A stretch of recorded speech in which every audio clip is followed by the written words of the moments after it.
Time to go racing in GRIDLIFE Rush Series. One more time here this weekend. Ryan Leach once again trying to wrap up a 3-round sweep of Carolina Motorsports Park, Road Atlanta, and now GingerMan Raceway. Keep an eye on the Rapscallion boys, row 5 between TJ Hunt and Nate Hamilton. It'll be a friendly little battle and duo between those two. Pace car is off. Ryan Leach in command. Remember, we get the start flag a little bit further down the straightaway. We're going to pass the main flag stand. We'll get it at the turn 1 flag stand. Nice, orderly 2x2 formation here.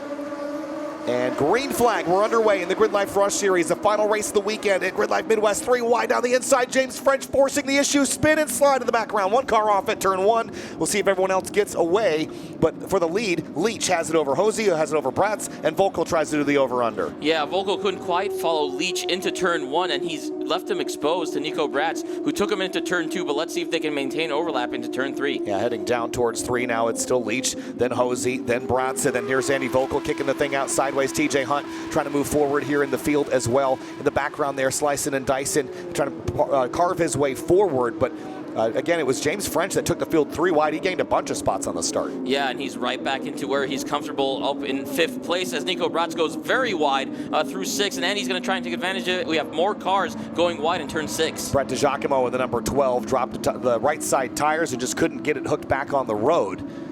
So he will lose a few spots in the process. And again, French charging forward past Bratz and now trying to get around Volkel, who's sideways through turn 9. That math does not work. And here comes Alexander in the 33. Yeah, French tried to stay on the outside of 9, but you can't do that. There's plenty of marbles over there. There's no grip on the outside of that turn. And now we're dueling 2 wide for 2 rows in 10B. Yeah, 2x2 up the back straightaway formation, flying now Volkel, then it's Bratz, then it's French, then it's Ethan Alexander, and in the background it's TJ Hunt throwing a defensive move into turn 11, trying to carve his way forward, but it is definitely tooth and nail here up inside the top 5. Yeah, absolutely. James French forcing the issue on Nico Bratz, and now we've got Ethan Alexander trying to make a move on Nico Bratz as well, but he stays in line heading into turn 1. Yeah, Alexander, Bratz, 2 metallic colored collars, Bratz in the red, Alexander in the blue, and Volkel, a little bit of the cork in the bottle here at the moment. They've lost 3 seconds to the front 2, and this has sort of been the topic of discussion all day long. The yellow flag going into 3, so no passing down here. Don't know exactly what for. I don't see any cars or any issue. Could be it's a surface condition, sorry, not a yellow. Yep, so Andy went defensive into turn 3, but the leader, Ryan Leach and Blair Hosey, they're, like you said, 3 seconds ahead of them. But Andy's not going to give up that 3rd place spot in this race, so it'll be interesting to see how that shakes out. Meanwhile, down the field, TJ Hunt looks like he's chasing Jason Oler for the, he did get past him, but then he got repassed. Hunt was in front of him heading to turn 1, and Oler passed him, so this fight isn't over for the 7th and 8th spot. Yeah, TJ Hunt continuing to charge forward here. John Robinson side by side with the 58 of Bill Wright. He's going to run wide. Brett DiGiacomo trying to carve his way back forward after dropping the tires early on in the race, but looks like he's righted the ship. Yeah, you definitely do not want to be on the outside lane in 8 or 9 because there's no grip there. It's all tire marbles. So I think all these drivers are kind of noticing through the field. If they go wide in 8 and 9, they lose positions into 10B. Yeah, look at this. Oler on defense from Ethan Alexander. This is for 6th place, and Oler's got it. He's through. Takes the spot from Ethan Alexander. Yeah, but Ethan's going to try and draft him and see if he can make overlap on the braking zone into turn 1. He cannot. He closes the gap, brakes a little bit later. Meanwhile, ahead of them, James French is hounding Andy Volkel into turn 2. Off into 3 now for the top spot. This is Leach on defense from Hosey. This is as close as Hosey's been. I saw a piece of debris, driver's left. That's what that waving flag is for. It's sort of right on the turn-in point, unfortunately, so you have to shallow up the entry just a bit. And Hosey, again, has closed in on Leach. Close enough to have a look, but never close enough to really do much more than give him a quick tap on the quarter panel, let him know he's there. Yeah, Ryan does a very good job of managing his race. He's never pushing harder than he needs to, and he never defends when he doesn't need to, and that's a very, very efficient way to race.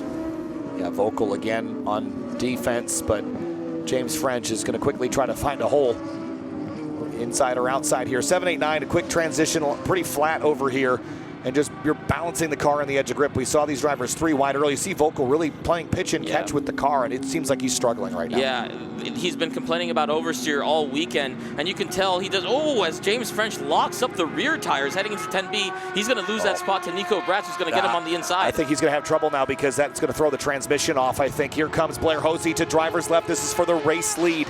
Side by side for a moment on the backstretch into turn 11. Hosey's going to cross him over. Great run. This might be his chance. 10 minutes to go, and here comes Hosey up for the lead. If he can get overlap into turn 1 and maintain it into turn 2, he might have a shot to take the lead away from Ryan Leach, but he can't quite get there. Into turn 1 now, jumps the curb on driver's left. 2 car lengths between them. He seems like Hosey's much better at 10B, but he can't do anything with it. He needs to find an advantage somewhere else, and that's where Leach has just been executing with the precision of military operation. He has just been relentless. Yeah, just so impressive from Ryan Leach, just how well he just drives at his own pace, and clearly this pace is so much faster than the cars behind him. They've now opened up that gap to 6 seconds to Andy Vogel in third. He and Nico Bratz have been fighting it out, fighting to the death for that third and last podium position. Yeah, TJ Hunt now defending from Nick Billingsley here. Nick's going to look driver's left. This is on the run down to turn 4. Squeeze. That was almost a touch there. Very tight quarters, and they're side by side into turn 5. Billingsley on the inside, Hunt on the outside. Can they make it through 6 still alongside each other? They are, and they still will. TJ bouncing over the curbs there, has the preferred line now going into 7. Still side by side into 7. You never see that with larger cars. This is exactly what we were hoping to see with these Rush SR cars. They still have overlap going through 7, 8, 9. Let's see who's going to have to stay on the outside. They're going to lose grip, so it's going to be advantage TJ Hunt through here. Wow, I'm very impressed by TJ Hunt. Again, his wheel-to-wheel experience began with this series a couple of events ago, and he really has picked this up and is racing at a very high level. Side by side through 7 is tough. Yeah, Going single file through 7 is tough. They were side by side all the way from 4 all the way into 9, so that's very tough, but he looks like he's going to try and take the position away from TJ Hunt on the outside heading to turn 11. Yeah, they're still door to door there, and here comes French past Oler. That is for 5th place now. And the Hunt battle, Hunt has lost that position now finally to Nick Billingsley, so he took it away going into turn 11. Race still continues. Here's Vogel and Bratz. And French has recovered from his lockup, so he's going to try and chase these guys down again. Andy seems like he doesn't quite have the same pace as Nico Bratz, but he's driving a very good defensive race, so we'll see if he can keep him behind him for the rest of the race. Yeah, Bratz staying on the racing line, almost dropping tires in the dirt on corner entry. And for the 70 of French, when he locked up those rear brakes, that definitely wreaks havoc on the control logic for the gearbox. So he probably tried to get a shift while that was going on, and it just threw the logic off. Once he got it back in gear, he was able to continue. Yeah, very fortunate that it didn't lead to any other mechanical issues of some sort. So he's going to be chasing these guys down enthusiastically to try and take that 3rd position back from Andy. Through turn 9, big washout for Hosey. He was chasing that car across the road. Yeah, absolutely, but managed to stay just on the racing line and avoiding the marbles on the outside that would have compromised the 10B pretty badly. Now into turn 7. A couple of battles here. That's the 13 of Lee Kellert and the 144 or 114 rather of Bryce Mersberger. Yeah, 2 equally white cars, very similar liveries. Mersberger is drafting him into 10B. He's going to try and dive on the inside, but backs out of it. Yeah, can't quite get there. Yeah, one of the big things this year, new sort of side door cards on these things, makes some numbers a little bit easier to read at a distance. Yep. And Bratz trying to get a way around Andy Vogel, but he can't do it. Vogel is going to leave the door open, though, to the inside. This might mean he's going to lose this spot side by side across the stripe. Here comes Bratz into turn 1. Yep, Bratz has overlap on the inside of turn 1. Andy can't quite keep up with him. He's over-undering him, but he's going to try and hang it out on the outside of 2. That's going to be really, really difficult this late in the weekend. Yeah, trying to get down to the inside again. On corner exit, they're letting French pull back in. He's only a second back at the stripe, even less than that now. 5 car lengths heading into turn 3. Yeah, very close battle here. Andy has held them up both enough that James French has managed to catch them back up. Now he's going to try and get past Andy Vogel so he can chase Nico Bratz down. He's going to try the inside heading into turn 5. Oh, that was a big swipe. Swipe or no swiping. Vogel denies him there. Yeah, not quite enough overlap for Vogel not to cut across him there. Totally fair defensive move from Vogel. Didn't really change his line into that. Yeah, down into 7 now. Again, looking out the mirrors probably more than out the halo at the moment. Just seems like he's distracted, and that car has just not quite been handling right. It's just been a little bit ragged especially through these high-speed sections. Yeah, Andy's definitely driving more in his mirrors than ahead of him at this point. He's just trying to hold on for dear life. He's currently sitting third in the weekend championship. I'm not sure how losing third and fourth to Bratz and French will affect that, but he's really trying his best to maintain that fourth place spot right now. On the backstretch now. French in the slipstream, pulls out to the right. Vogel does not defend, leaves the door open. Here comes French. He's going to side to side into 11, and French is through. Yeah, Andy thought about staying on his outside, but he just didn't feel confident in being able to do that, unfortunately, and he's yielded that fourth place spot to James French. Now he's going to go back after Nico Bratz here. A little surprised we didn't see Andy, with how competitive he's been, not just kind of fade to the right and keep French back, but maybe trying to also science this out. He knows he's not going to win this race. Can he get in behind the 70 and science out what his car is not doing as well as French's? Deeper in the field, little fight there. It's one of the pink cars. Is it the 227, the 121, or the 22? Yeah, one of the Carolina Rush Works cars making a pass for position there into turn 11. Looks like that. I can't even tell what that is. Number, and then number 25 trying to make a move there. Mark Charnogorski into turn 1. That means that is Campo ahead of them. And trouble. It looks like the left front is collapsed on that. Whether it's a tire issue, see the handout. Yep. There's an issue there with the 25. Whether I believe it's a tire that's gone flat.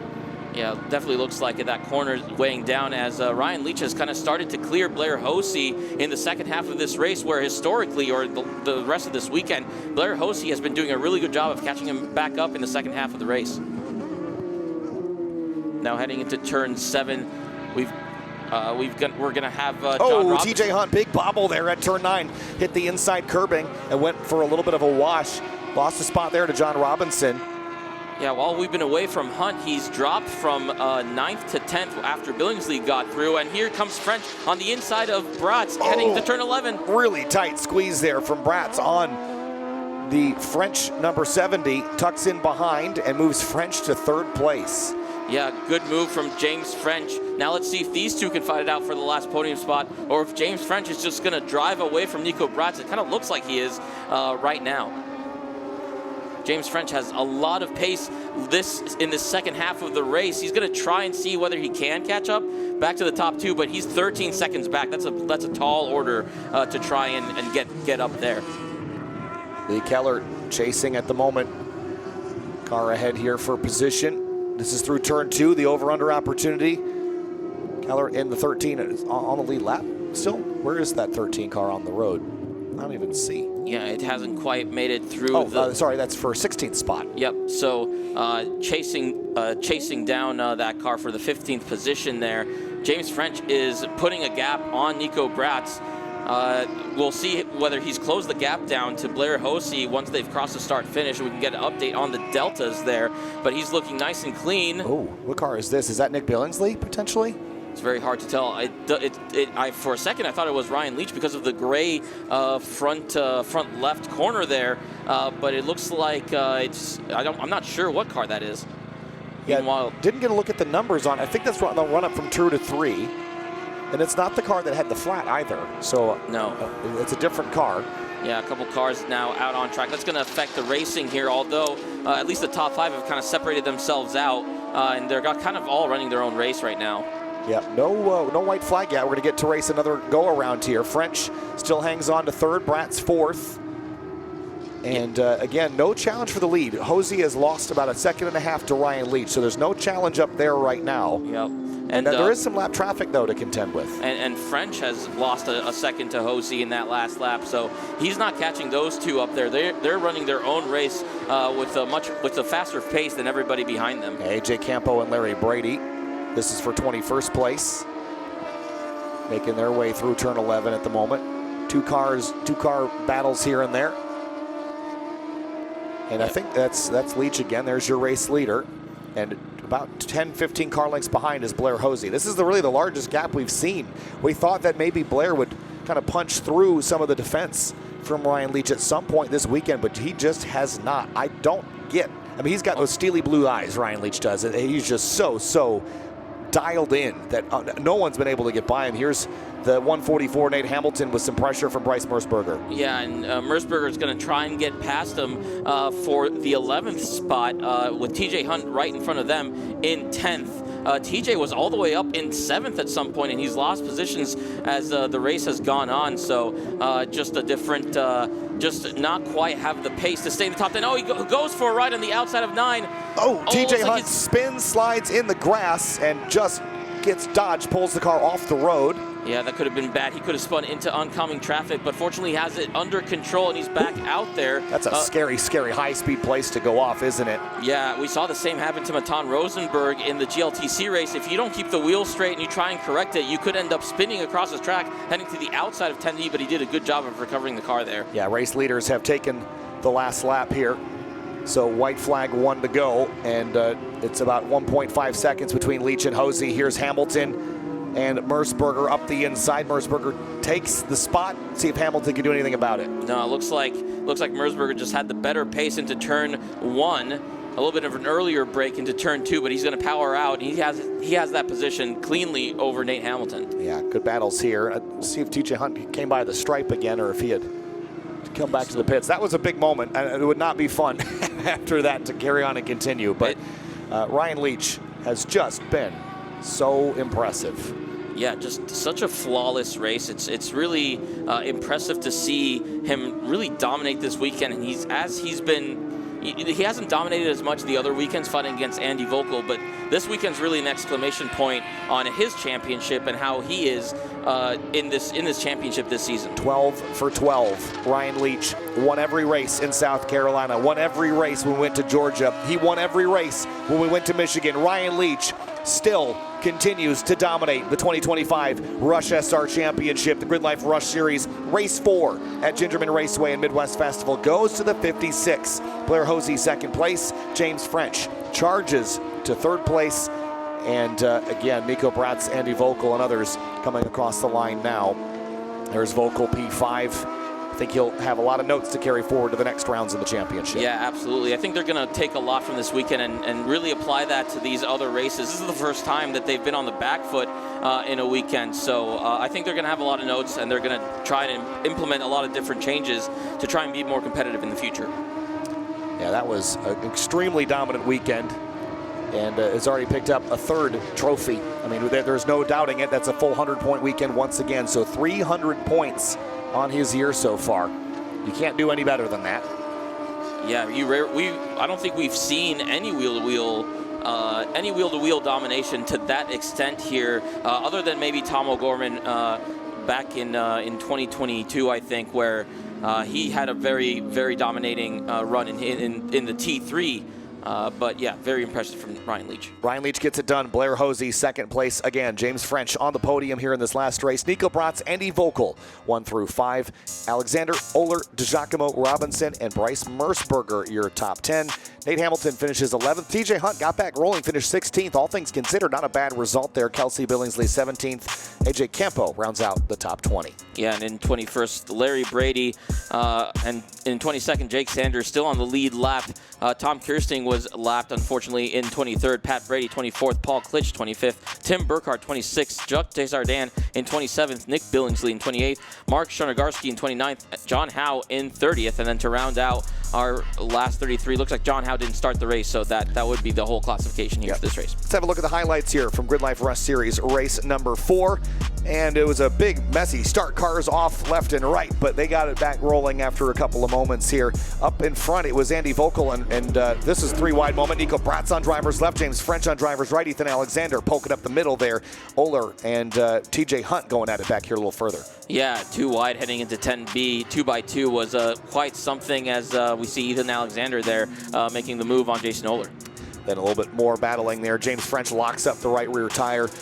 Transmission pops out and had to continue on a little bit later for the lead. This is as close as Blair Hosey got to Ryan Leach.